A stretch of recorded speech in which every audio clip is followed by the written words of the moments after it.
everyone, welcome to Truth, Lies, Shenanigans. I go by the name Neo Nix, and I'd like to thank all of you guys for joining us. It's March 3rd, 2021, and for today's show, we'll have our spotlight on author Frank Zakan Jordan to speak with us about his numerous books on the unmentioned and untold culture and history of African Americans. And later in Hot Topics, Jose guest host tonight for Lizzie, will should be showing us how the GOP is embracing Nazi symbols. Robbie Rock asks if Canadian hairdressers should be required to learn to style black hair. And Johnny Storm wants to acknowledge Women's History Month. And of course, make sure you stick around till the end for our game show where we'll be doing Women's History Trivia. And as always, we need your support. So go ahead and share this live feed with your friends and anyone you think might want to listen in. But before we get into it, let me introduce you to my wonderful co-hosts, our very own literal rock star with the amazing rock band Fallen Machine, coming to you from Sudbury, Ontario, Mr. Robbie Rock. Robbie, you're muted. Oh, hey, what's up? What's up? Sorry about that.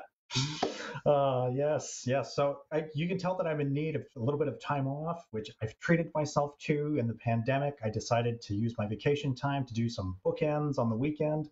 I've taken a week off just to recharge, feel good. All right, sounds good. You need a week off. I think all of us do. Right? Yeah. Then we have streaming from Atlanta, Georgia, college student, model, actress, and co-host of our new show, TLS Unscripted, Miss Gianni Storm. Hello, guys. Happy Hump Day. I missed you guys on Sunday, but it was really good seeing O in my position or in my position. I'm so privileged, but no, in co-hosting. So I'm glad to be back. I'm very excited to get into the topic today. Now, can you do something for me real quick? Remind people when and where they can watch you on TLS Unscripted. Yes, you can watch Olivia E. and me, Gianni, on Unscripted on Instagram on the TLS Live Show, Fridays at 6 p.m. Eastern Standard Time. All right, and filling in for our Lizzie, who's still joining us online. So make sure you're commenting online. You know, also from Sudbury, Ontario. If you follow us on Twitter, this is the woman behind the TLS Twitter page, Miss Jose.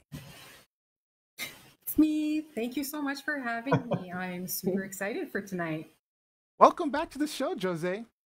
Thank you. Welcome, Jose. So, Welcome for those who haven't figured it out, Jose is Robbie Rock, better half.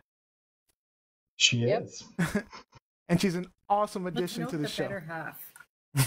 That's right. Definitely the better of the half. All right, guys, I have a quick fire question for you.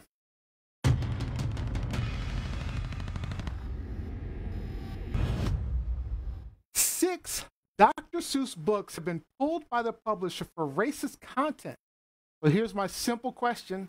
Was Dr. Seuss teaching a lesson that's full of racism and oppression? Johnny Storm. I have a rhyme.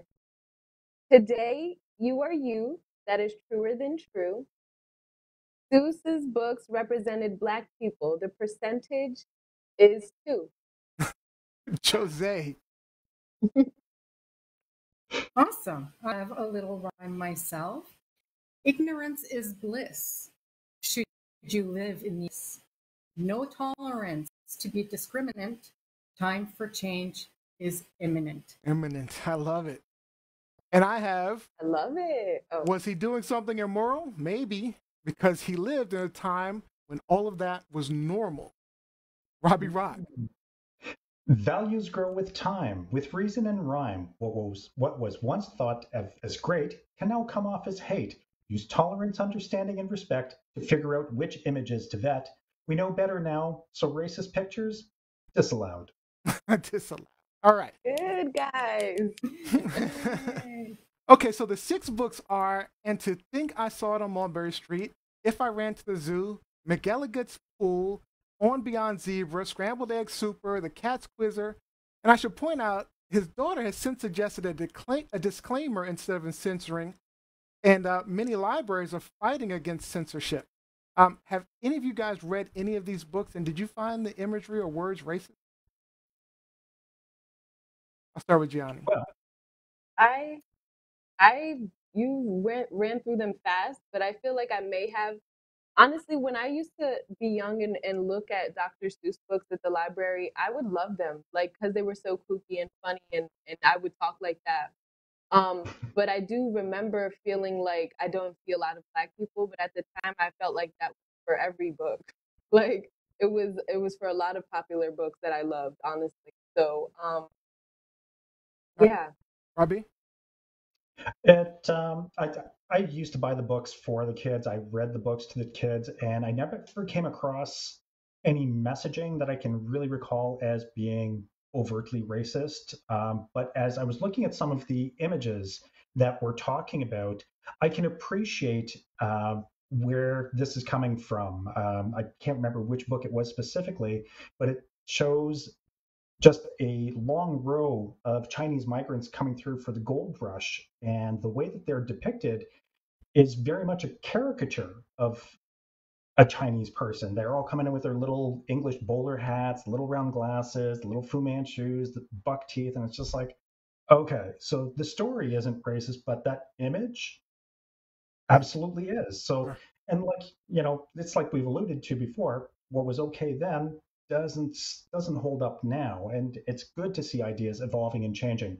I hope that the books just really get a retooling because that's all they need. Jose, your thought?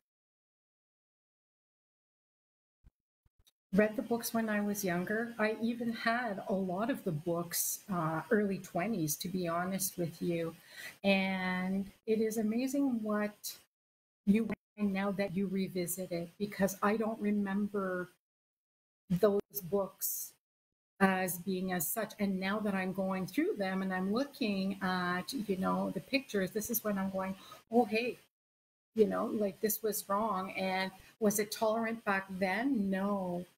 But I guess it was. We didn't really talk about it, right? Mhm. It should have never have been tolerated, but more so now. So getting rid of them, there's so many books that he wrote. I don't think we're going to miss them. Good thought. So my thought is, could he have drawn racially ambiguous characters? He could have. I mean, but if you, again, and I alluded to this in my rhyme, is that, he was living in a different time. Now there is some reference that he, um, had other drawings and other things that were overtly racist. Um, and I don't know, but he drew a lot of ambiguous characters. And like I say, he's a product of his time. And if you think about like Cindy Lou Who, her character is of a white person. Sometime later in history, it's quite possible this might seem offensive to white people who may at some point actually be the minority on this planet. Actually, I think they're the minority on the planet, but maybe the minority in this country. So um, I don't know. It's a tough one. It's a tough one. Uh, like I say, I don't know if we have to pull the books because I'm not big on censorship. I, so I don't know. Censoring is not necessarily, in my opinion, the way to go. These are historical books. He wrote these in a different time. Uh, I agree with a disclaimer of some sort. So that's my thought. That's all right. So tough one here. This quickfire was a little slow, but if you've never been to TLS before, let me tell you a bit about us. Our hosts and guests share their truths and opinions with you, call out those lies, and point out any ridiculous shenanigans going on. And on our show, we always try to have fun with shenanigans of our own. Truth Live Shenanigans streams live just about everywhere, and you can find us on YouTube. Just go to TLSShow.com or search TLS Live Show across all major social media platforms. Also, make sure you subscribe to the audio version of the podcast on iTunes or anywhere you listen to podcasts. All right, now that we've gotten a little bit of shenanigans out of the way, it's time to get some truth from our guest spotlight.